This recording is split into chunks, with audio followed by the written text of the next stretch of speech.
Bashundhara Kings তার মুখোমুখি হচ্ছে ফর্টিজ এফসির দু দলেরই হোম গ্রাউন্ড এটা বসুন্ধরা কিংস এর। রাকিব ভালো জায়গায় বল পেয়েছেন, রানও নিচ্ছেন ফাহিম, তাকে কি খুঁজে পাবেন রাকিব? সেদিকে অবশ্য গেলেন না। রাকিবের পায়ে এখনো বল আছে, রাকিবের শট, তিনি এরপর ট্রাই করলেন ইসা জালো এখান থেকে জাসুর জুমায়েভ কানেক্টটা করতে পারলে ফর্টিজ এফসি। আব্দুল্লাহ ওমরের শট, মেহেদী হাসান শ্রাবণ জোনটা ব্লক করে রেখেছিলেন গোলপোস্টের সামনের জোনটা। পুরো সিজনটা অনেকটা এইরকমই গেছে রাকিবের এই অ্যাটেম্পটার মতো। নিঝুম তার লং রেঞ্জ শট, মেহেদী হাসান শ্রাবণ তিনি বিট হয়েছিলেন, বলটাকে পোস্টে রাখা যায়নি। লাস্ট রাউন্ডেই আমরা দেখেছি নিঝুমের এই ধরনের একটা ওয়ান্ডার স্ট্রাইক, পায়ে জোর আছে,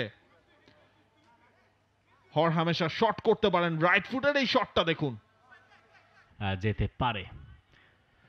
মোহাম্মদ সোহেল, সেট পিসের আইডিয়াটা মন্দ ছিল না, কিন্তু রেফারি মেসেজ শুনে নিচ্ছেন, আলতো করে বাড়িয়ে দিয়েছেন, ভালো বল ছিল এবং সেখান থেকে হেডটা করেছিলেন আশরার গফুরভ।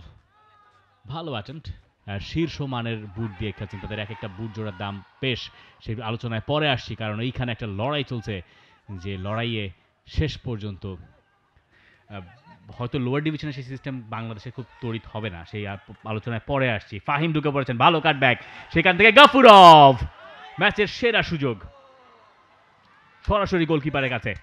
তার সেই কাটব্যাকটা, লেফট ফুটেড কাটব্যাকটা এক পায়ে রিসিভ করলেন, অন্য পা দিয়ে শটটা করলেন।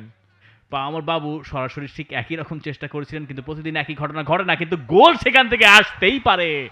আব্দুল্লাহ সাবস্টিটিউট, তিনি গোল করলেন ম্যাচের 68 মিনিটে। ঘুরে ফিরে গাফুরভ যে শটটা করেছিলেন সেটা তারিক কাজের পিঠে লাগলো, এরপরে দেসিয়াল ছিলেন, তার পিঠে লেগে, দেসিয়ালের পিঠে লেগে এরপর আব্দুল্লাহর কাছে গেল, হাফ ভলিতে বল জালে জড়ালেন আব্দুল্লাহ। তিনি থাকেন, তিনিই কাজটা করেন। মোরসালিন এবারও নিয়েছেন সেটা, সারোয়ার সময় মতো লাফিয়ে উঠেছিলেন, ফ্লাইটটা মিস করেনি, ইম্পর্টেন্ট একটা সেভ এসেছে, ভাবে সেটাকে স্লো করে নিয়ে আসতে পারেন, স্লো করে সেই কাজটা করা যায়। এবার কিন্তু রাকিব তিনি পেয়ে গেছেন, নিজেই শটটা নিয়েছেন, বাইরে দিয়ে গেছে সেটা, খানিকক্ষণ আগে তার যে ক্লিয়ারেন্স সেটা দেসিয়ালের গায়ে লেগেই উল্টো। তার কাছ থেকে ভালো কিছু তার দলের খুব প্রয়োজন এই মুহূর্তে। গাফুরভের শট গড়িয়ে গড়িয়ে গোলকিপারের কাছে। আপাতত যে অবস্থা, তাতে লিগের রানার্স আপ হওয়ার কথাটা ভুলে যেতে পারে। খুঁজে পাননি সেখানে মোরসালিনকে, তবে আবারও বল পেয়েছেন তিনি। সোহেল, মোরসালিন, ভালো জায়গায় বল, মোরসালিনের গোল, চমৎকার বিল্ড আপ, সেখান থেকে প্রাণ ফিরে পেল বসুন্ধরা কিংস। সোহেল রানা, পরে মোরসালিন, এবং মোরসালিনের চমৎকার ফিনিশিং। সোহেল রানা বাড়িয়ে দিয়েছিলেন এবং মোরসালিন এবার কোনো ভুল করেননি, বলটাকে রিসিভ করলেন, ঠান্ডা মাথায় একটা প্লেসিং শট, সেটাই ফর্টিজ এফসির ম্যাচটা তাদের হাত থেকে সরিয়ে নিল।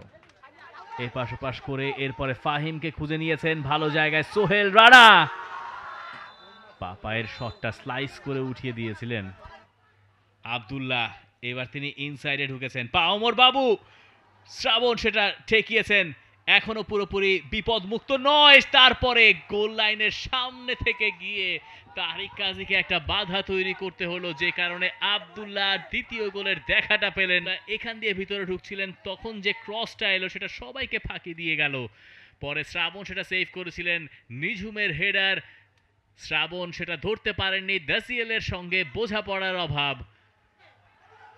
ফাহিম ঢুকে পড়েছেন, ফাহিমের কাছে বল, এবং সেই জায়গা থেকে অবিশ্বাস্য, রফিককে আটকে দিয়েছেন ডিফেন্ডার। ফাহিম কাটব্যাক করে যখন ঢুকে পড়লেন তখন আত্মায় পানি থাকার কথা না ফর্টিজের, কিন্তু অ্যানি শেষ মুহূর্তে বাধা হয়ে দাঁড়ালেন রফিকের সামনে। কাকে দেবেন? রাকিবকে দিয়েছেন, রাকিবের শট বাইরে দিয়ে, এই ফ্রিকিকের দিকে শ্রাবণ সেটা ঠেকাতে পারবেন কিনা, ক্রস বারে বাধা, এই ফ্রিকিকটা সরাসরি ক্রস বারে বাধা, আঙুলটা বোধহয় পাননি গোলকিপার, এবং রেফারি জানিয়ে দিলেন সময় শেষ। Bashundhara Kings 1, Fortis 1। For more updates, subscribe to our YouTube channel and click on the bell icon. Follow us on Facebook and Instagram. Download T Sports app to enjoy exciting games and highlights. Visit tsports.com.